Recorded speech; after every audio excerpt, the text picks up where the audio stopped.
Welcome to Avati classes. Avati classes में आप सभी का स्वागत है। Physical education top 25। आज हम देखेंगे खेल समाजशास्त्र के प्रश्न। देखते हैं टॉप 25, जिसमें पहला प्रश्न है आपका, लीड अप गेम सहायक है। लीड अप गेम सहायक है, तो लीड अप गेम जब भी आप देखेंगे तो वो मनोरंजन को उपलब्ध कराने में तथा कला को बढ़ाने में, है ना।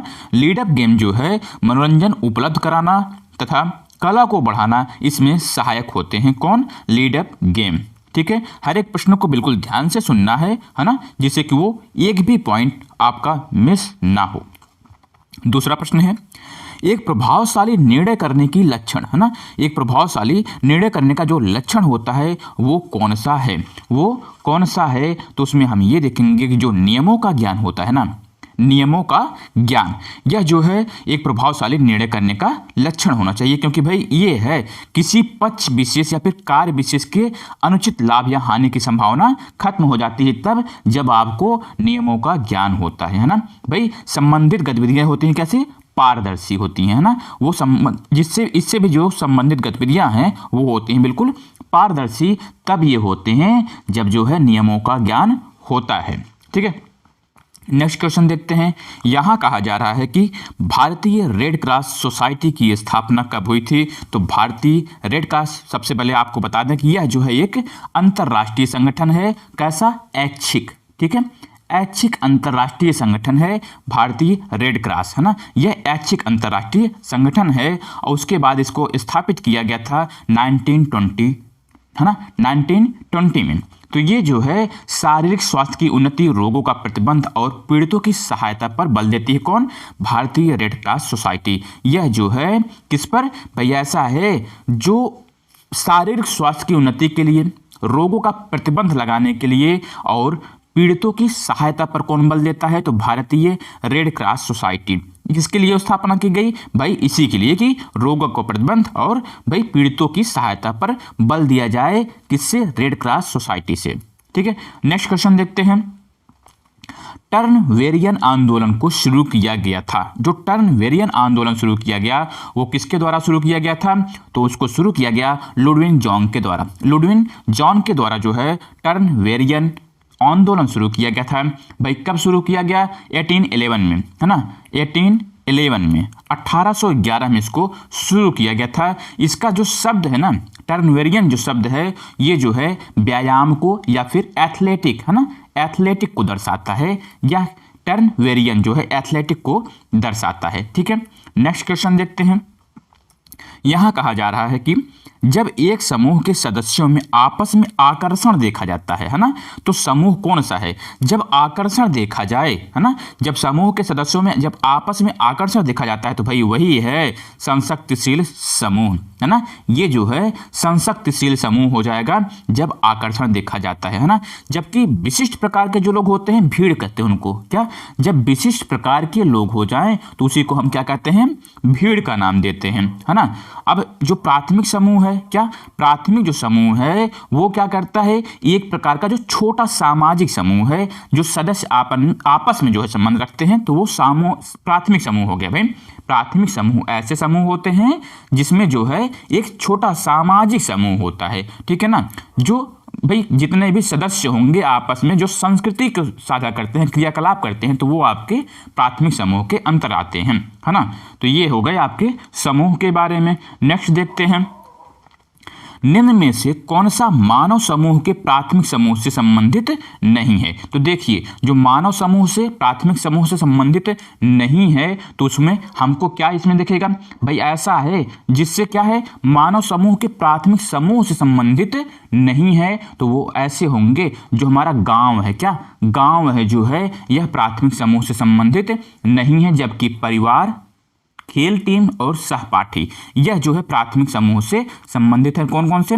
परिवार, खेल टीम और सहपाठी। ये सभी जो है संस्कृति एवं क्रियाकलाप को आपस में क्या करते हैं? भाई साझा करते हैं, है ना। जबकि इसमें गांव नहीं होगा।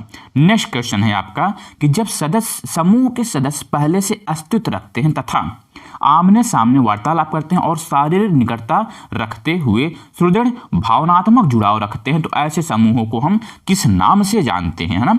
ऐसे समूहों को हम किस नाम से जानते हैं, तो भाई हमने पहले बताया था कि वो क्या है, वो है प्राथमिक समूह, है ना। प्राथमिक समूह जो है छोटा सामाजिक समूह होता है। प्राथमिक समूह जो है क्या है, एक जो है छोटा सामाजिक, है ना, ये होते हैं क्या, ये सोशल, है ना, सामाजिक समूह होते हैं जो कि आपस में क्या रखते हैं, संबंध रखते हैं। कौन से, प्राथमिक समूह। बिल्कुल आपको याद रखना है, सब आए हुए प्रश्न हैं, कोई केवीएस का है तो कोई एनबीएस, कोई यूपीएलटी, कोई, है ना, इस प्रकार से सभी प्रश्न आए हुए हैं।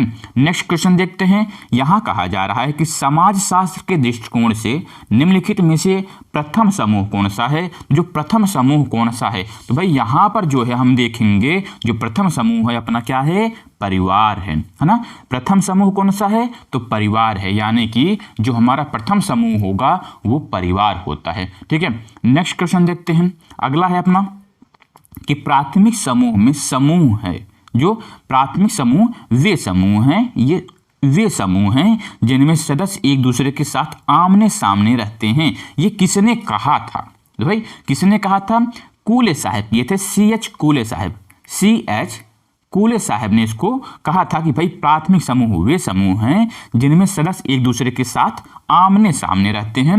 वे CH कूले के द्वारा यह कथन कहा गया है।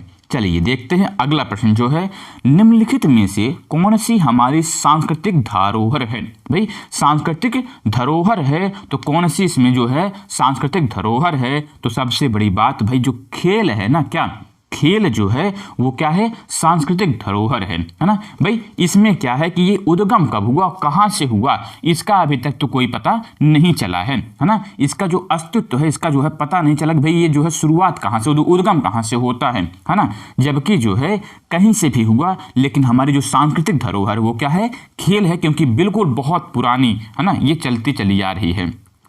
चलिए नेक्स्ट देखते हैं। यहाँ कहा जा रहा है कि जो स्वास्थ्यता के 5 घटक हैं, शारीरिक स्वास्थ्य, फिर इसके बाद मानसिक स्वास्थ्य, है ना। शारीरिक स्वास्थ्य हो गया आपका, फिर मानसिक स्वास्थ्य हो गया, उसके बाद कौन सा स्वास्थ्य हमारे जो है घटक में आता है, तो ये जो आध्यात्मिक, है ना, आध्यात्मिक स्वस्थता है, फिर सामाजिक और स्वस्थ वातावरण, ये सभी क्या हैं, स्वस्थता के 5 घटक हैं। कौन कौन से, शारीरिक स्वास्थ्य, फिर मानसिक स्वास्थ्य, फिर आध्यात्मिक स्वास्थ्य, फिर सामाजिक स्वास्थ्य एवं स्वस्थ वातावरण, ये जो है क्या है, ये 5 घटक हैं। बिल्कुल याद रखना है स्टेप बाय स्टेप आपको।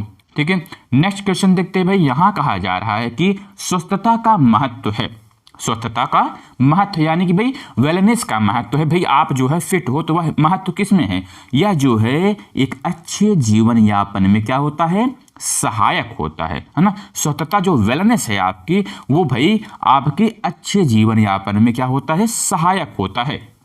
इसलिए क्योंकि भाई आपकी शरीर पुष्टि है ना, बिल्कुल मस्त है, आप जो है संतुलित जीवन जी सकते हो। क्यों, क्योंकि भाई आपका हृदय मस्त है ना, बिल्कुल तंदुरुस्त है, फेफड़ा एकदम फिट है ना, खतरे का कोई डर है नहीं, आपको कोई बीमारी टच कर नहीं सकती है। तो कहने का तात्पर्य भाई एक हष्टपुष्ट शरीर जो है ना, जो हष्टपुष्ट शरीर है वो बिल्कुल हर दिन जो है बिल्कुल मजे से रह सकती है, यानी कि जीवन यापन कैसा होगा, बिल्कुल अच्छा होगा।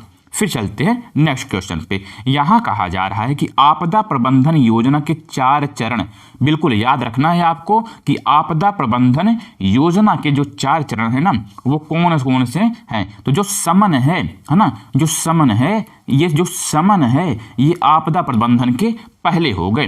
फिर आप जो है तत्परता को देखो, तत्परता जो है ना, समन के बाद तत्परता, फिर भाई आपकी आती है प्रतिक्रिया, क्या प्रतिक्रिया, और फिर पुनः प्राप्ति। ये है आपदा प्रबंधन योजना के 4 चरण। ठीक है ना। इसमें जो है ये अधिनियम जो बना था 2005 में, कब, 2005 में, 2005 में जो है अधिनियम बना था कि भाई आपदा प्रबंधन योजना जो है प्रमुख जो है 4 चरणों में होगा, समन में, है ना, समन, फिर तत्परता, फिर प्रतिक्रिया और पुनः प्राप्ति। ठीक है, नेक्स्ट चलते हैं, देखते हैं। अगला कहा जा रहा है कि जब कुछ व्यक्तियों का समूह एक साथ किसी सार्वजनिक कार्य के उद्देश्य से जोड़ते हैं तो उसे हम क्या कहते हैं? जब कुछ व्यक्तियों का समूह एक साथ किसी सार्वजनिक कार्य के उद्देश्य जोड़ते हैं तो उसे हम क्या कहते हैं? क्या कर रहे हैं भाई? उद्देश्य जोड़ रहे हैं। तो इसका कहने का तात्पर्य ये है कि ये जो है संगठन है ना? क्या है भाई? तो उसे हम क्या कहेंगे? संगठन कहेंगे। जबकि किसी एक लक्ष्य पर विभिन्न व्यक्तियों की कोशिश के सामंजस्य के प्रयास को जो है उसको हम कहते हैं प्रबंधन, है ना? उसको हम जो है क्या कहते हैं? जब लक्ष्य के, है ना, लक्ष्य पर विभिन्न व्यक्तियों की जो कोशिश होगी उसके सामंजस्य के प्रयास को हम प्रबंधन कहते हैं। ठीक है ना? और प्रबंधन के द्वारा ही क्या करते हैं? व्यक्तियों की कार्य क्षमताओं के अनुसार लक्ष्य को प्राप्त करने का प्रयास करते हैं। किसके द्वारा? प्रबंधन के द्वारा। लेकिन हमने क्या बताया कि भाई ये क्या है? ये तो हमारा संगठन है। सार्वजनिक कार्य के उद्देश्य जोड़ते हैं तो वो क्या है? संगठन है। ठीक है, चलिए अगला देखते हैं। अगला प्रश्न कहा जा रहा है कि वह कारक कौन सा है जो शारीरिक शिक्षा में शिक्षक शिक्षण को सबसे अधिक प्रतिकूल रूप से प्रभावित करता है? यहाँ पर जो प्रभावित करता है तो भाई जो गैर समानता है, किसकी? पाठचर्या की जो गैर समानता है वो किसको प्रभावित करेगी? भाई शिक्षक शिक्षण को सबसे अधिक प्रतिकूल रूप से प्रभावित कौन करेगा भाई? पाठचर्या की गैर समानता, है ना? तो ये जो है सबसे अधिक प्रभावित करेगा किसको? शिक्षक शिक्षण को, है ना? नेक्स्ट देखते हैं। अगला प्रश्न यहाँ पर कहा जा रहा है कि भाई खेल समाजशास्त्र का संबंध है। तो जो खेल समाजशास्त्र का संबंध है ना तो वो किससे है? तो उसमें देखा जाए तो वो समूह के जो आपसी तालमेल है ना, वो जो है समूह के जो आपसी तालमेल है उससे संबंध है। किसका? खेल समाजशास्त्र का। और यह जो है समाज तथा खेल के बीच जो सकारात्मक, है ना, जो सकारात्मक भाव को प्रदर्शित करता है, संबंध को प्रदर्शित करता है, वो खेल समाजशास्त्र का समूह के आपसी तालमेल से है। ठीक है, अगला प्रश्न देखते हैं। यहाँ कहा जा रहा है कि शारीरिक स्वास्थ्य महत्वपूर्ण है। जो शारीरिक स्वास्थ्य है वो महत्वपूर्ण किस लिए है? तो भाई देखो सिंपल सी बात है, अगर व्यक्ति जो है उसके मानसिक और शारीरिक रूप से स्वस्थ होता है ना, तो भाई क्या होगा कि यह जीवन को कैसे, यह गुणात्मक जीवन बिताने के लिए क्या होगा? सहायक होगा, है ना? गुणात्मक जीवन बिताने के लिए सहायक होगा अगर वह व्यक्ति जो है स्वस्थ है, यानी कि वह मानसिक एवं शारीरिक रूप से बिल्कुल फिट है, तंदुरुस्त है। चलिए आगे देखते हैं कि नेतागिरी के गुण प्राप्त करने का सबसे उत्तम साधन। भाई नेतागिरी के गुण प्राप्त करने हैं आपको तो सबसे उत्तम साधन यही है कि भाई ऐसा करो कि कैंप का प्रबंध कर दो, है ना? क्या? कैंप का प्रबंध करने से क्या होता है? नेतागिरी के गुण प्राप्त करने का जो है सबसे अच्छा वो है ना, सबसे उत्तम साधन है। इसमें क्या होगा भाई? दूसरों का जो है सहयोग करेंगे, है ना? दूसरों का सहयोग करेंगे। एक संगठनात्मक जो है आपकी योग्यता होनी चाहिए, है ना? उचित व्यक्तियों के, है ना, कार्य विभाजन की योग्यता होनी चाहिए। किसमें? एक नेतागिरी के गुण में। जब वह कैंप का प्रबंध करेगा भाई दूसरों का सहयोग करेगा, है ना? अब उसमें क्या होगा? जब दूसरों के सहयोग करेगा तो भाई उसको परिणाम तो भाई मिलना ही मिलना है अच्छा। ठीक है, नेक्स्ट क्वेश्चन देखते हैं। अगला प्रश्न है अपना कि भाई निम्न में से कौन सी विशेषता शारीरिक क्रिया करते समय सफल नेता को सर्वोत्कृष्ट तरीके से दर्शाती है? किसमें भाई? शारीरिक क्रिया करते समय। तो शारीरिक क्रिया करते समय तो क्या होता है भाई? सभी प्रतिभागियों को खेलने के लिए प्रोत्साहित करना। क्या?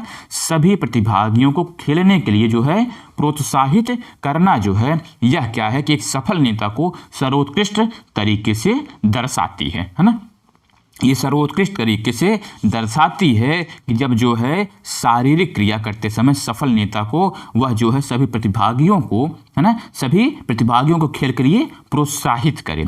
ठीक है, चलते हैं अगले प्रश्न के ऊपर। बिल्कुल ध्यान से देखना है हर एक प्रश्नों को। निम्नलिखित में से एक अच्छे नेता का गुण नहीं है पूछा जा रहा है ना भाई, नहीं है। तो देखिए एक ज्ञानवर्धक होना चाहिए। जो आपका नेता कैसा होना चाहिए भाई? कोई भी नेता हो, किसी भी टीम का नेता हो जो नेतृत्व की भावना रखता है ना, तो वह जो है ज्ञानवर्धक होना चाहिए। उसका अच्छा पर्सनालिटी होना चाहिए भाई, व्यक्तित्व का वो अच्छा होना चाहिए। वह एक अच्छा व्यवस्थापक तथा प्रबंधकर्ता होना चाहिए। वह व्यवस्थापक और प्रबंधकर्ता होना चाहिए। जबकि वह एक अनन्य शासक होना चाहिए। ये बिल्कुल गलत यहाँ पर होगा। क्या? ये बिल्कुल यहाँ पर गलत होगा। कहने का तात्पर्य है कि भाई अनन्य शासक होना अच्छे नेता का गुण नहीं होता है, बल्कि ये तीनों जो है आपके अच्छे नेता के गुण हैं। ठीक है, देखते हैं अगला प्रश्न आपको ना। भाई यहाँ कहा जा रहा है कि कौन से प्रकार का खेल काम और आनंद नहीं है। यहाँ पर कौन से प्रकार का खेल काम और आनंद नहीं है। तो इसमें देखना क्या है भाई, फुर्ती से चलना ये तो काम और आनंद है ना, फुर्ती से चलना है ना। स्वास्थ्य के लिए साइकिल चलाना ये भी भाई काम और आनंद है। जबकि उसके बाद लंबी ड्राइविंग करना ये सभी जो है किसके अंतर्गत आते हैं भाई, काम और आनंद के अंतर्गत। भाई धूप से सेकना जो है ना, यहाँ पर धूप से सेकना ना ही कोई खेल है और ना ही कोई आनंददायक कार्य, ये कोई कार्य नहीं है और ना ही कोई भाई खेल है। तो इसलिए बिल्कुल ये अलग होगा। चलते हैं, इसको हटाते हैं। आई होप भाई वीडियो आप लोग लाइक जरूर कर दिए होंगे भाई हमारा उत्साह बढ़ाने के लिए। और उसके साथ साथ अगर जो भाई सब्सक्राइब नहीं किए हैं तो चैनल को सब्सक्राइब जरूर कर लें, है ना, चैनल को सब्सक्राइब जरूर कर लें, निवेदन है उनसे। चलते हैं अगले प्रश्न के ऊपर। अगला प्रश्न है भाई कि मनोरंजन खेल एक भाग है। मनोरंजन खेल एक भाग किसका भाई, इसमें जो है कौन सा मनोरंजन का भाई खेल का भाग है। तो देखो जो लेसन प्लान होता है, क्या लेसन प्लान जो होता है ना, वो है मनोरंजन खेल का क्या एक भाग है, जिसको आप पाठ योजना के नाम से कहते हो। तो मनोरंजन खेल का एक भाग कौन सा है, वो पाठ योजना है। क्या भाई, पाठ योजना जो है इसका जो है मनोरंजन खेल पाठ योजना का एक भाग है। जब पाठ योजना बनाया जाता है तो उसमें हम क्या लिखते हैं, एक है ना, तो उसमें जो है एक मनोरंजन खेल कराया जाता है। फिर लास्ट में होता है क्या, आपका विसर्जन होता है ना।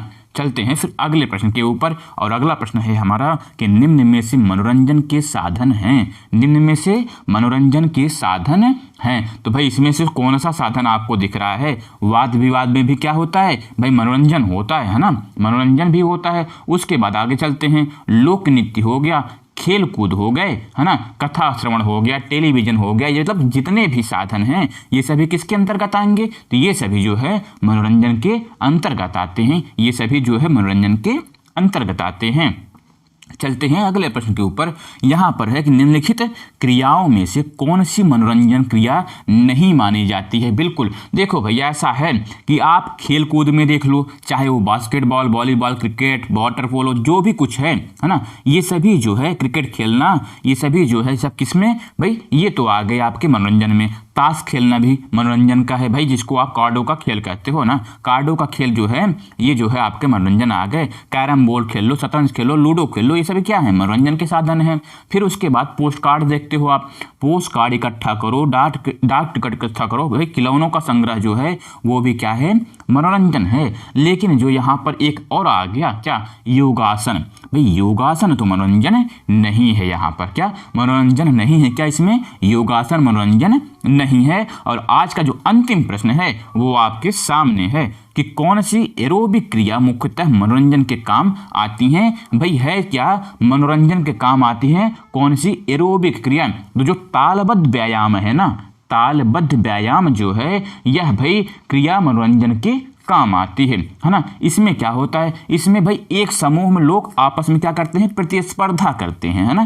तालबद्ध व्यायाम जो है इसमें जो है एक समूह होता है, उसमें आपस में क्या करते हैं, प्रतिस्पर्धा करते हैं। तो ये आता है एरोबिक क्रिया में मुख्यतः जो है क्या करता है भाई, मनोरंजन का काम करता है, ठीक है ना। तो इस प्रकार से आज की वीडियो हो गई आपके समाप्त। और कैसे लगा वीडियो आप जो है कमेंट करके बताएं जरूर। और भाई चैनल को सब्सक्राइब जरूर कर लें हमें सपोर्ट करने के लिए, है ना। बिल्कुल, धन्यवाद।